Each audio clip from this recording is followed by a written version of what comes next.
Hello বন্ধুরা, স্বাগতম জানাই আপনাদেরকে ডব্লিউ ইলেকট্রিক নলেজ ইউটিউব চ্যানেলে। বন্ধুরা, আজকে আমরা প্যানাসোনিকের মাইক্রোওভেন, এই মাইক্রোওভেনটি আজকে আমরা রিপেয়ার করব।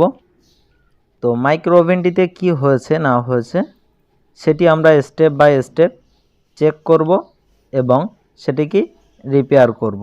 তো বন্ধুরা, রিপেয়ার করার আগে আপনাদের উদ্দেশ্যে আমার একটাই অনুরোধ, বন্ধুরা ভিডিওটি স্কিপ না করে শেষ পর্যন্ত দেখুন এবং আপনি যদি নতুন হয়ে থাকেন আমার চ্যানেলে তাহলে অবশ্যই সাবস্ক্রাইব করে নিন এবং পাশে থাকা বেল আইকনটি প্রেস করে অল নোটিফিকেশন অন করে দিন।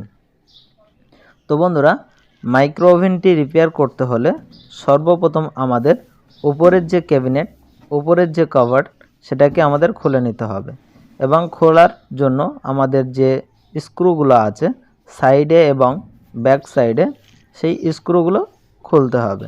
তো চলুন আমরা স্ক্রুগুলো খুলে নিই।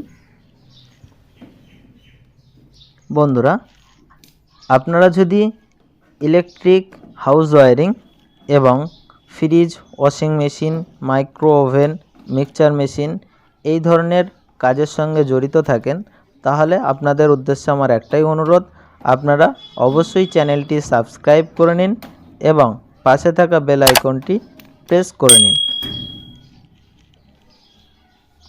তো বন্ধুরা, আমরা দেখতেই পাচ্ছেন খুলে নিচ্ছি স্ক্রুড্রাইভারের মাধ্যমে আমাদের যে স্ক্রুগুলো আছে মাইক্রোওভেনের, সেগুলোকে আমরা এক এক করে খুলে নেব।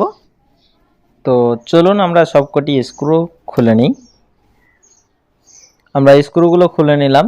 খুলে নেওয়ার পরে আমাদের যে উপরের ক্যাবিনেট, সেই ক্যাবিনেটটি আমরা খুলে নেব। তো এই ক্যাবিনেটটি খুলতে হলে কি করতে হবে, আমাদের দুই সাইড থেকে উঁচু করতে হবে। এভাবে উঁচু করে আমরা কি করব, সামনের দিকে একটু টান দেব। তো আমরা একটা হাত দিয়ে সাপোর্ট দিলাম, দিয়ে টুকুস করে টান দিলাম, দেখতেই পেলেন খুলে গেল। তো এইভাবে আমাদের উপরের ক্যাবিনেটটি আমরা খুলে নিলাম। খুলে নেওয়ার পরে আমাদের মাইক্রোওভেনের যে পার্টসগুলি আছে আমরা একবার দেখে নিই। আমরা সেগুলোকে একবার চেক করব। চেক করার আগে আমরা দেখে নিই।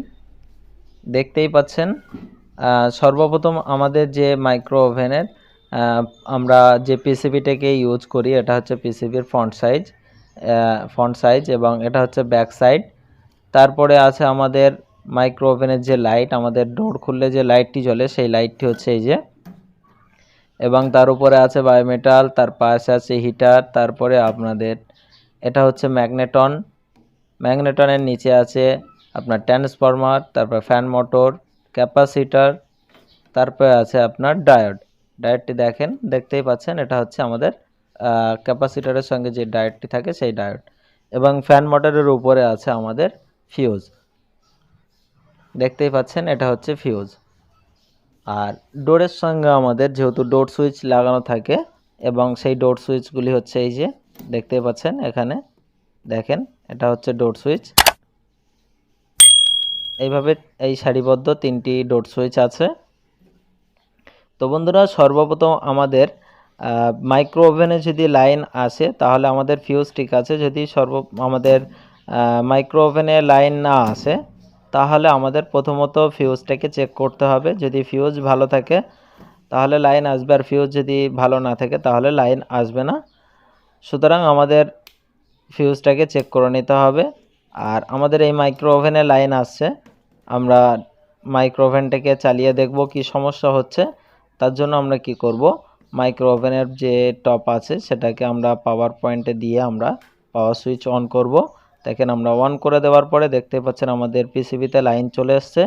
তো চলুন আমরা 1 মিনিটের জন্য চালিয়ে নিই, জাস্ট বয়েল করব। আমরা স্টার্ট করে দিয়েছি, দেখতেই পাচ্ছেন আমাদের ফ্যান মোটর ঘুরছে, লাইট জ্বলছে, আমাদের ভিতরে সুইং মোটরও ঘুরছে, প্লেট ঘুরছে।